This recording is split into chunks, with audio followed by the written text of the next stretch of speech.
University of Pennsylvania swimmer Leah Thomas taking first place in the NCAA 500-yard freestyle. She is the first transgender athlete to be crowned NCAA champion, but not without controversy because critics say she has an unfair physical advantage over the other swimmers and should not have been allowed to compete. This is about, are trans women actually women? And it's clear that legally and socially we are, so why exclude us from sport? This isn't about saying to someone, you can't live your life as a transgender woman, but you can't just ignore the fact that biology is something that, as humans, we have.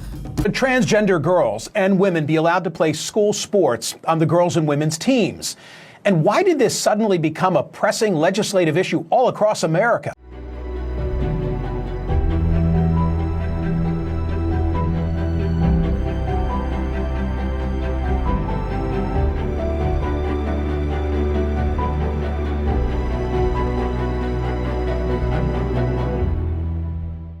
The debate over transgender athletes competing in sports is a highly controversial and disputed one, with numerous differing viewpoints and opinions.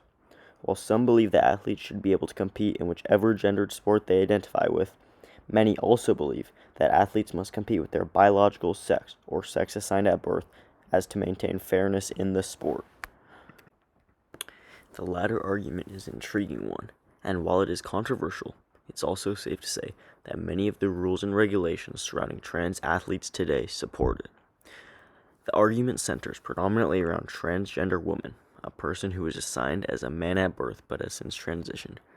Many argue that biological males possess physical attributes and traits that biological women just don't have.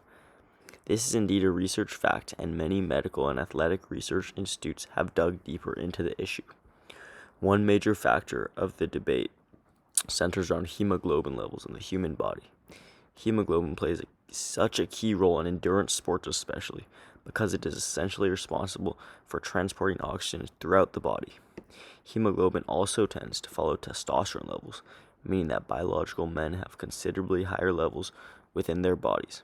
Additionally, many argue that the physical changes a biological male undergoes during puberty are uncomparable to the changes biological females undergo during puberty.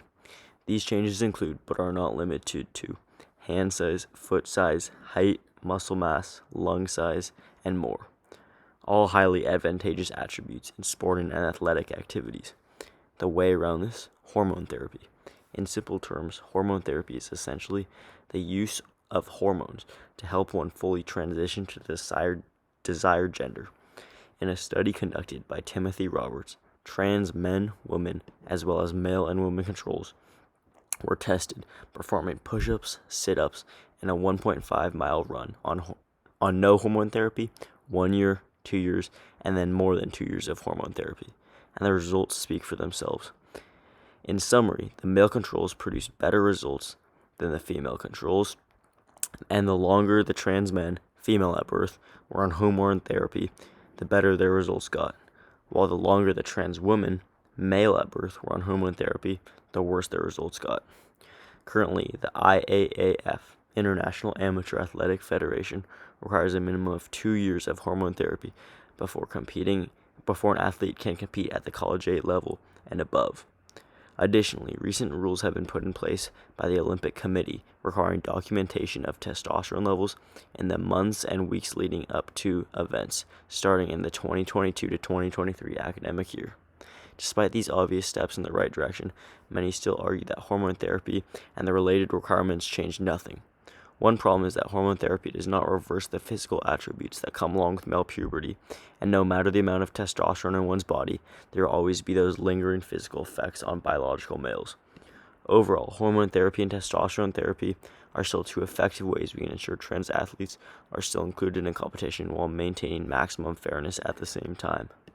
Everyone is still entitled to their own opinion on this issue, but surveyor Oriana Gonzalez specifically dove into this and found statistics on political parties and their respective views on the issue of transgender athletes competing in sports.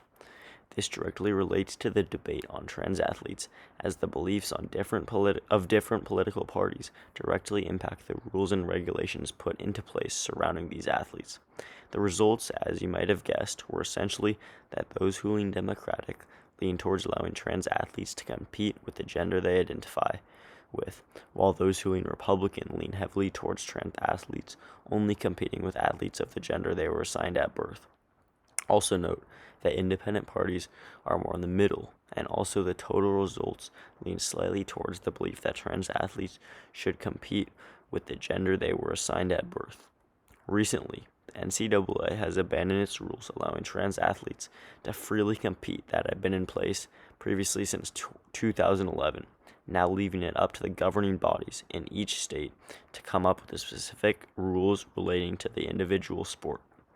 Since that ruling, anti-transgender athletic bills have been introduced or are pending in 36 of 50 states across the nation, further raising the controversy around this topic. The other side of the controversy is intriguing as well, however, as many argue that trans athletes should be allowed to compete with whichever gender they identify with, in an attempt to eliminate discrimination and unfair treatment of trans individuals in our society.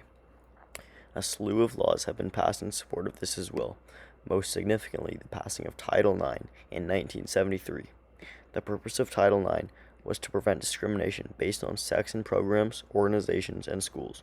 The law states, "No person in the United States shall, on the basis of sex, be excluded from participation in, be denied the benefits of, or be subjected to discrimination under any educational program or activity receiving federal financial assistance." The law also has had a prominent effect with the youth in schools throughout the nation. The discussion of competing trans athletes gets more interesting when you dissect it at all levels, not just the collegiate, professional, and Olympic, but also in youth sports.